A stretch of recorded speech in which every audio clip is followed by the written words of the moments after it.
মাত্র ১০ বছরের শিশু বেল্লাল। এই বয়সে অন্যরা যখন বই খাতা হাতে নিয়ে ব্যস্ত, তখন বেল্লাল শিখছে সমুদ্রের সাথে লড়াই করার কৌশল।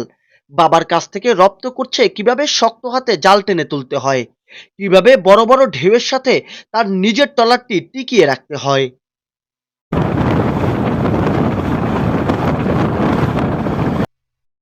ভোরবেলা বাবার সঙ্গে ট্রলারে ওঠে বেল্লাল। ছোট হাত দিয়ে চেষ্টা করে বড়দের মতো ট্রলার সামলাতে।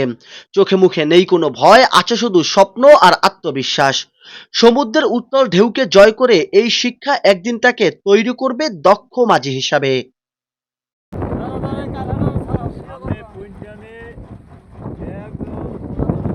একজন বলা যা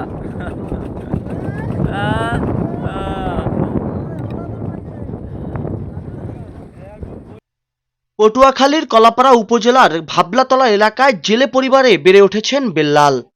বেল্লালকে তার পরিবার লেখা পড়ানোর চেষ্টা করলেও বেল্লাল সেই বিদ্যাপীঠ ছেড়ে বারবার ছুটে আসে জেলেপল্লীতে, এবং সেই গভীর সমুদ্রের সাথে এবং জেলেপল্লীর সেই জেলেদের গুরুত্বপূর্ণ কাজগুলো তিনি শক্ত হাতে করার চেষ্টা করেন। যখন বেল্লালের বাবা তাকে শিক্ষার আলো পৌঁছাতে ব্যর্থ হয়েছে, যখন তাকে শিক্ষা অঙ্গনে পাঠাতে ব্যর্থ হয়েছে, তখনই নিয়েছে নতুন এক পরিকল্পনা। এরপর গভীর সমুদ্র নিয়ে তাকে ছেড়ে দেয় বাবা হাশেম আলী। গভীর সমুদ্রের মাঝে উত্তাল ঢেউয়ের মধ্যে তাকে প্রশিক্ষণ দেওয়া হয় গভীর সমুদ্রের সাথে লড়াই করে কিভাবে দক্ষ মাঝি হওয়া যায়, কিভাবে তাদের ট্রলারটি সামলাতে হয়। এবং হাসি মুখে বাবার কাছ থেকে সেই প্রশিক্ষণ নিচ্ছে বেল্লাল। শিশু বিল্লালের এই সংগ্রাম শুধু তার নয়, বরং উপকূলের শত শত শিশুদের প্রতিচ্ছবি।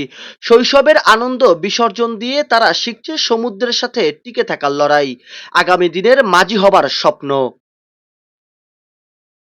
জাহিদুল ইসলাম জাহিদ, খবর কুয়াকাটা।